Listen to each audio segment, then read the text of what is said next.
say to you now, do not despair. The misery and suffering that is now upon us is going to be passing of the greed. The bitterness of men who fear the way of human progress, this hate of men that has overcome us will pass. The dictators will die, and the power they took from the people will return to the people. And as long as men die, liberty will never perish. People, don't give yourselves to the blind brutes. Men and women who despise you, who enslave you, who regiment your lives through the class system. They tell you what to do, how to think, how to feel. Brutes who drug you, control your diet, treat you like cattle, use you as they please because they don't think you can think for yourselves. Don't give yourselves to these unnatural brutes of men who are so clouded by greed that they have tried to make you into machine men with machine minds and machine hearts. My people, please, you're not machines. You are not cattle. You are human beings. You all have the love of humanity in your hearts. You don't hate. Only the unloved hate, and the unloved and the unnatural. People, don't fight for slavery. Fight for liberty. In the 17th chapter of St. Luke, it is written that the kingdom of God is within man. Not one man nor a group of men, but in all men. And you, the people, have the power to create machines, the power to create happiness. The people have the power to make this life free and beautiful, to make this life wonderful and adventurous. So in the name of democracy, let us all unite. Let us fight for a new world, a better, decent world that will give us all people a chance to work, that will give our children a future that we can be proud of, and the elderly the security that they so much need. But by these promises of these things we need, we've allowed brutes to arise to power. But they lie. They do not fulfill their promises. They never will. Political leaders free themselves, but they in turn enslave the people. Now it's our time to let us fight to fulfill that promise. Let us fight to free the world, to do away with national barriers, to do away with greed, with hate, intolerance. Let us fight for a world with reason, a world where science and progress will lead us into all human happiness. People, in the name of democracy, please let us all unite. Thank you, sir. That's more emotion than I can almost muster these days. Sorry, Ken, I had to get that out. That's all right. That was perfectly fine. Like I said, I wanted to sit back and let you have the floor for as long as you wanted there, and boy, did you ever take advantage of that. Yeah, I think so too. I'm proud of myself. Yes, and like I said, that took me like 15. That took me the 15 minutes to write. They're just Okay, pretty good. We're on there. And the thing I took out of that, the thing that I really took out of that the most was there's that the passion that you have and the passion other people have. The problem is the passion that they have. Some of these people have been misguided. They've been led to believe that the passion should be about gaining wealth, right? And not gaining friends, but gaining wealth. And we need to get past that barrier to where we don't worry so much about wealth. Yes, it's very important to be secure, but there's a big difference between being wealthy and secure. Right. Yeah. What we want to definitely take a second here is the platform that we are going to follow this party, and I'm pretty sure you're going to agree with me on that, is right down the line with what Bernie agrees with. Right, exactly. Yeah, we're right in line with Bernie. I'm basically here starting this party just to continue what Bernie does once he's president for the next 4 to 8 years, so that after he's done, the Republicans and Democrats just don't go back in and undo everything that he does and completely bring us back to right back to square one. So yes, of course, and we're speaking on the eve after Bernie won Oregon. Oh yes, that was a wonderful thing, and they're contesting the very slight win by Hillary. It was under 1,000 votes, so that's going as to a recount. So let's be hopeful there that it turns out the other way. Yes, and then actually the only real reason that there is such a close race in Kentucky is that Hillary, who had basically said that the campaign against Bernie was basically over, did a 180 and put money into a campaign in Kentucky she wasn't intending to do, which tells you that they're not even sure they're going to win. They're not even sure. They're concerned for sure. Oh, and, for sure. Yeah, they're afraid right now. And we have big amounts of delegates still to go. And the concern I have is that people are being turned away because they're watching the media and they're seeing this delegate count of 2240 or something like that for Hillary. That's not a pledged delegates. That's delegates that have not pledged yet. Super delegates do not have to make the pledge until the convention. Right. And the thing about conventions that people need to understand is it's not a political avenue as it sounds to be. It's not much as a platform and a political avenue. It's about winning. Exactly. It's like we're in the playoffs right now, and the convention is the Super Bowl. Exactly. They will do whatever it takes to make sure they win, and they'll kill their own mothers if that was the case. They'd kill their own children to win. These are insane brutes of men that must be taken down, and this is the start of that. We are really, truly at the political revolution that Bernie has started. Yes, and the Bernie camp, and people will ask, why is the Bernie camp still proceeding with this? Because they'll keep showing those numbers up there that are false. The Bernie camp believes they can win. That's why they're still in it. Exactly. Because we inform ourselves and we understand what's really going on. We understand that the media is skewing and lying about these poll numbers just to make us believe that Hillary is in the lead, when in fact Bernie's probably actually in the lead if you really come down to it and count these things. But Hillary's also used a lot of really, really dirty political tactics also, like what she did in New York and everything.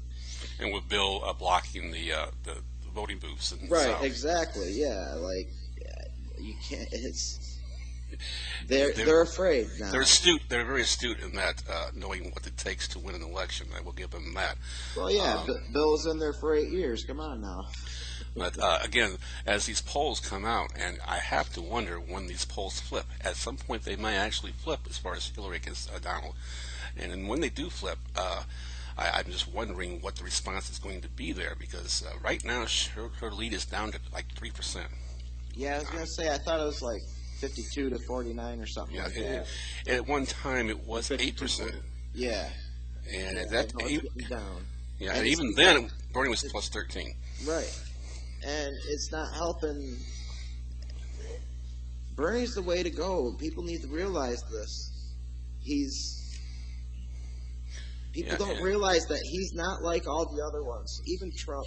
Trump can't be bought off, but he's not a big edge in his favor. But I think actually Donald respects Bernie more than he does Hillary, because of his ideas and the fact that he's not. The thing about Trump is he's pretty much been a Democrat his whole life until about 6 months before he decided to run as a Republican, because he's always had the Democratic. He's always supported Democrats like the Clintons.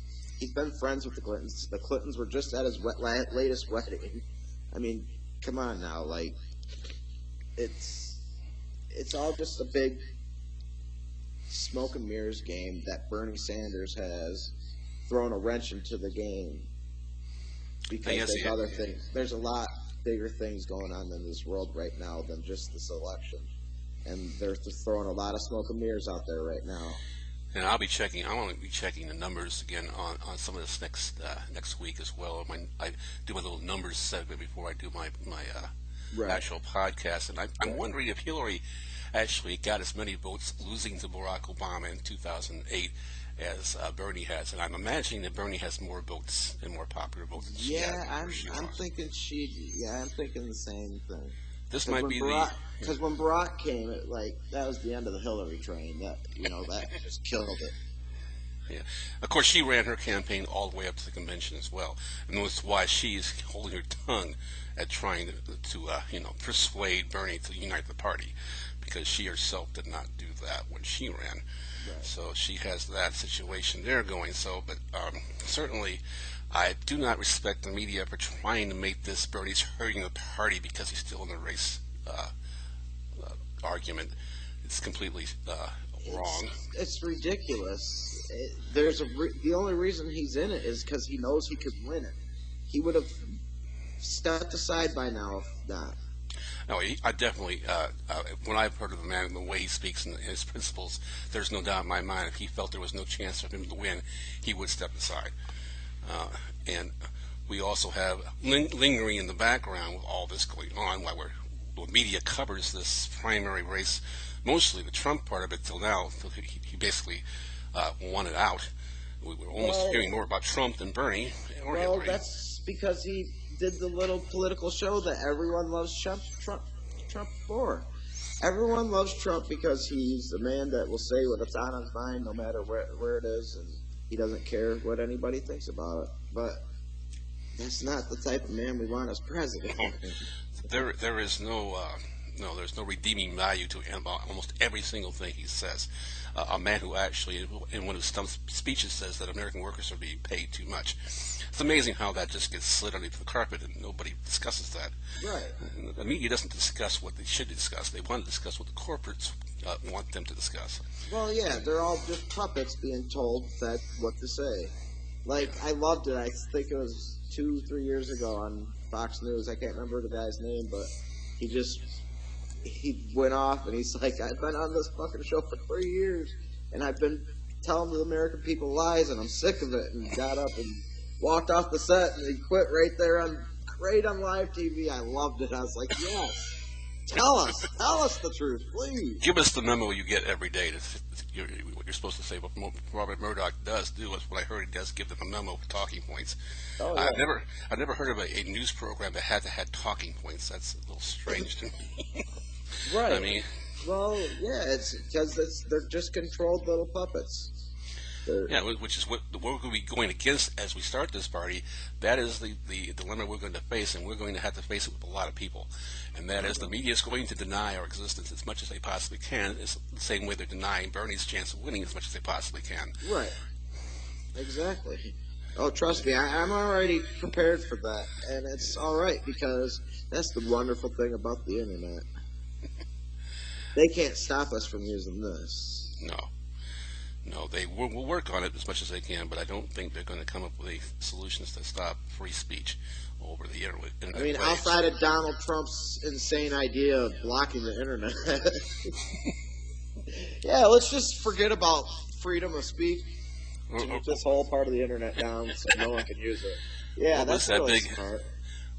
debate we had not less than like 6 months ago about the internet and how they were trying to give certain services advantages and more speed, which again, that's just propaganda trying to push.